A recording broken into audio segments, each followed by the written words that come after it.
हजुरलाई आज म घरमै सजिलैसँगले ट्याम्टरको पिरो अचार बनाएर देखाउँदैछु। ग्रिटिङ्स एभ्रीवान, युट्युब च्यानल अमर पन्छी फुड वर्ल्डमा हजुरलाई धेरै धेरै स्वागत छ। यो ट्याम्टरको अचार खाँदाखेरि एकदमै मिठो हुन्छ र यसलाई हजुरले खाना, रोटी, नान, परोठा जेसँग खानु भए पनि हुन्छ।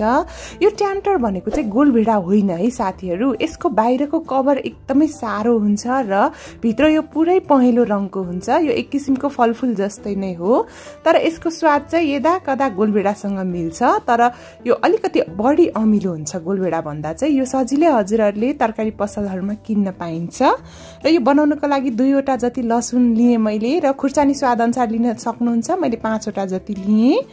मैले बिरे नुन युज गरेँ आधा चम्चा र तोरीको तेल 2 चम्चा लिए। हजुरहरूले बिरे नुनको सट्टामा घरमा युज गर्ने नुन पनि हाल्न सक्नुहुन्छ। र टिमुर 10 वटा जति लिए र पिरो रातो खुर्सानी मैले आधा चम्चा लिएकी छु।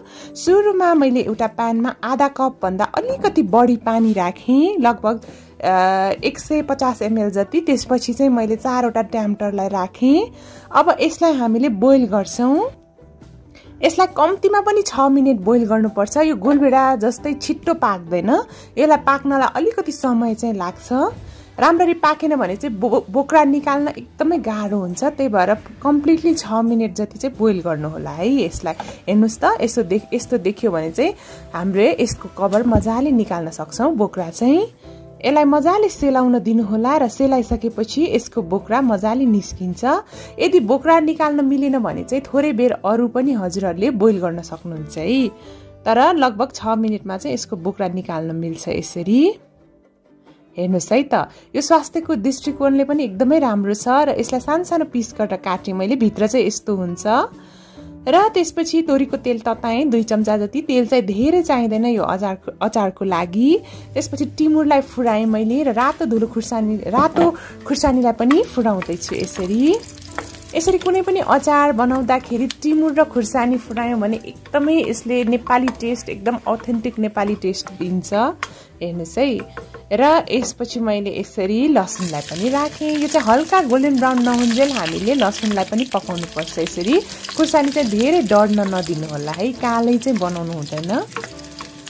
थोरै बेर यसरी मैले लसुनलाई पनि फ्राई गर्दैछु। हेर्नुहोस् है।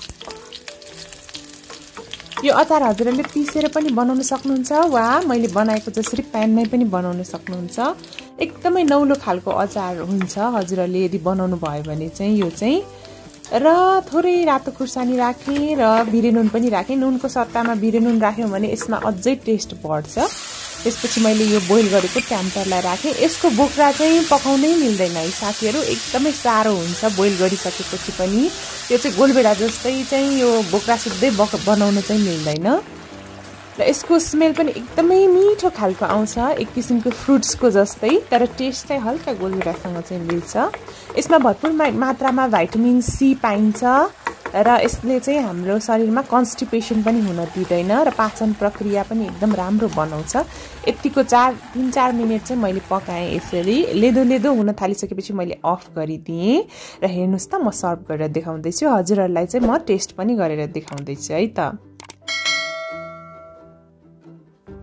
हेर्दै खाउँ लाग्दो मिठो अचार तयार भइसकेको छ। हेर्नुहोस् है। र आजको भिडियो एकदमै कस्तो लाग्यो त हजुरहरूलाई? राम्रो लाग्यो भने चाहिँ भिडियोलाई लाइक, कमेन्ट र सेयर गरिदिनु होला। साथै मेरो च्यानललाई सब्स्क्राइब गरिदिनु होला। Thank you.